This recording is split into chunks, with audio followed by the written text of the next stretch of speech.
Kaya nga po itong Malasakit Center, it's a one-stop shop naman po siya. Nasa batas po yan na mas makakatulong po sa ating mga kababayan na hindi na sila kailangan pang pumunta ng regional offices, hindi na sila kailangan pumunta ng provincial offices ng DSWD para humingi ng tulong. Malaking ginhawa po ito sa mga kababayan natin na nangangailangan po ng tulong na bawas ng PhilHealth, bawas ng DOH at bawas po mula sa AIX, malaking kaginhawaan po yun na makalabas po yung pasyente na hindi na nila kailangan magmakaawa pa dahil pera naman po ng Pilipino yan. Next to interpolate is Senator Bongo. I move that he be recognized. Senator Bongo is recognized.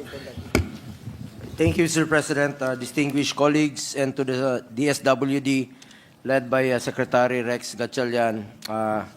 Mr. President, sa dalawang budget hearings po ng DSWD, nanawagan po tayo na huwag po pahirapan ng mga mahirap at bilisan po ang paghahatid ng serbisyo sa nangangailangan, especially po itong AIX, no? Assistance in Crisis Situation sa mga nangangailangan talaga. Ang tunay na pagmamalasakit, walang pinipili, walang pinapaboran at walang halong politika. Do not be selective. At sabi ko nga sa inyo, bawat buhay, kayo na nagsabi, sabi nyo nga, bawat buhay, mahalaga po sa DSWD. At ako naman po ay full support parati sa ating DSWD for the past 8 years, no? At ako po ay patuloy na sumusuporta naman po sa inyong departamento. Basta tulungan nyo lang po yung mga mahirap nating kababayan. Yan lang po ang pakiusap ko.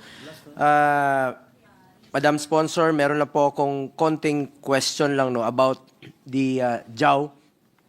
Ito po yung JAW ng Malasakit Centers. Meron na pong Joint Administrative Order at napirmahan po ito ng DSWD. Maalala ko last year during budget hearing, nag-follow up na po ako nito. And umabot na po ng 14 months ay hindi pa po na-implement po ito. Ganito po ang sitwasyon. Pumirma na po ang DOH, pumirma po ang PhilHealth, pumirma po ang DSWD, ang isang opisina, ahensya, ang PCSO, ang hindi pa po pumipirma. Siguro marahil meron talagang ahensya na ayaw tumulong sa mga kababayan nating mahihirap. Ang current JAW po, DSWD is limited to financial assistance, transportation, burial, food.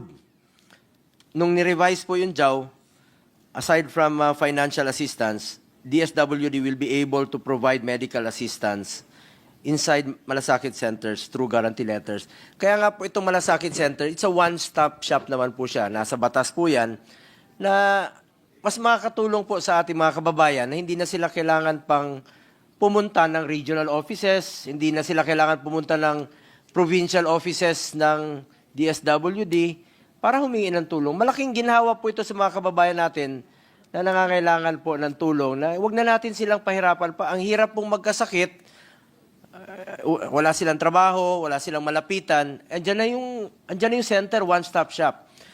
May pondo naman po kayo sa AIX. Di ba ang pondo nyo sa AIX, magkano po yun for 2024? 34B. Tumataginting na 34 billion ang AIX, no? Magkano na hong nagamit nyo rito?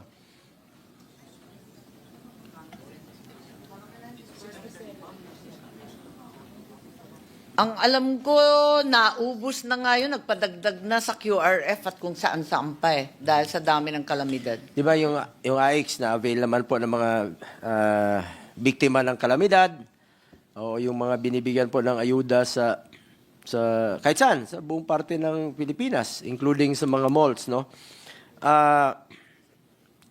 Ang pakiusap ko lang sana sa DSWD, kung pwede nyo naman pong gamitin ito for medical assistance. Malaking tulong po ito. Halimbawa, magbibigay lang po ako ng example sa Rex. May billing po ang isang pasyente, 87,000. Alam naman natin ang PhilHealth, ang case rate nila, minsan ang binabawas. Ayun, merong isang provincial health officer ng Camarines Norte, 4 million yung kanyang billing, ang binawas ng PhilHealth, 27,000. Kaya nakakainis nga itong PhilHealth, habang naghihingalo yung mga pasyente, Eh sila naman, sobra-sobra yung reserve fund, 500 billion. Kaya hindi natin ito tinitigilan. O balikan ko po yung halimbawa natin, 87,000 ang hospital billing. Binawasan po ng PhilHealth ng 5,000. Meron pa siyang 82,000. Binawasan ng, kung walang PCSO doon sa Malasakit Center, so hindi makakatulong yung PCSO kasi kulang yung personnel nila. Binawasan ng DOH, ng MAIFIP, 20,000. So, meron pa siyang 62,000. Mangungutang pa ito. Isasangla yung karabaw, ibibenta yung refrigerator para makalabas po sa ospital. Eh kung makakatulong naman po ang DSWD through medical assistance ng AIX, malaking ginhawa po yung 62,000. Halimbawa, nagbigay kayo ng 20,000, 42,000 na lang po yung babayaran niya. O kung sinagot nyo, eh lang problema, bawal sa ngayon, no? Bawal Ginagawa na nila sa abot nilang nakakaya, ginagamit na nila yung AIX sa medical pagtulong. assistance. Maski na ho- sa medical. hindi na ho Kasi kailangan pag binigay yung 3,000, pwede na doon sa Malasakit Center. pwede naman gamitin. Gagawin na pag nag-umpisa itong JAW. Sa kasamaang palad, Ayun. inaamin at walang magawa ang tatlong grupo, itong DOH, ang DSWD, pati ang PhilHealth, pirmado na sila. Ang problema, yung PCSO, Baka hindi naman pa rin pwede pumipirma. Baka Secretary Rex, pwede nyo pakiusapan. Kasamahan nyo naman yan sa Executive Department na bilisan. Sinabi na nga ng ating sponsor na kasamaang palad. Paano na yung mga pasyente? Antayin na natin, ilan na naman ang mamatay, hindi makalabas ng ospital. 14 months na po itong JAW. Hindi pa po lumalabas. Ilang Tama pasyente po na si po ang Senator mamamatay Go. nito. Oo, tama si Senator Go dahil sa ilalim ng ating batas ng malasakit, yung 4 na ahensya ay obligado na pumirma at mag-report pa nga sa atin at sa opisina ng Pangulo. So while may ahensya tayong ayaw tumulong, halimbawa ng PCSO, ayaw nilang tumulong, ayaw nilang pirmahan yung JAW kasi ayaw nilang tumulong. May magagawa ba ang DSWD sa ngayon sa tumulong kayo through your AIX sa medical assistance? Palagay ko, wala naman silang kapangyarihan pilitin ng PCSO. Sa pagkaalam ko, nagbibigay kayo ng tulong ng Pero ang medical ginagawa assistance. na lang nila So sa pupunta sila sa offices ninyo. Sa opisina So na- mamamasahin na naman sila. Tama. Gastos na naman. Papapuntahin sa DSWD office, Ako, hindi pag malayo- sa malasakit. Kapag malayo yung ospital sa opisina ninyo, panibagong gastos, dagdag na naman. Imbis na natulungan sila, ubos na yung panahon, ubos pa yung pamasahe. Tama po yun. Natsuchubibo na naman yung mga pasyente. Yung iniiwasan ng batas Bakit naman na po sana ganun sa, na ilang, meron pa- sa iisang lugar ay hindi natutupad. Meron pang ahensyang ayaw tumulong. Mandato po natin na nasa gobyerno na tumulong sa mga mahirap. Sayang naman po ang inyong AIX na makakatulong sa medical assistance kung hindi po ito may papatupad. Ano po yung panibagong option if ever wala pa yung JAW na napirmahan? Pwede nyo bang through department order na makatulong kayo?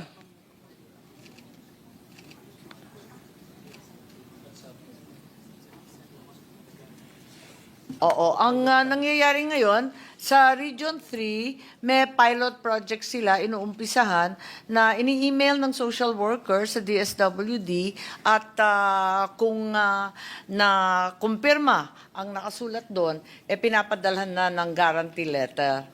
Kasi ilang araw ang papatak na naman yung babayaran niya sa kwarto kung hindi siya makakalabas sa ospital. Pero Then, yung pilot na yon sa ngayon, same day at wala nang mamamasahe. pero kailangan pa nilang pumunta sa offices ninyo. Hindi na, kasi ini-email lang ng social welfare. Through from Malasakit Center. So pwede na po. Ini-email na lamang sa DSWD, nag-pilot sa Pampanga, mukha naman matagumpay at mabilis, same day daw. Saan po sa Pampanga, Mr. President?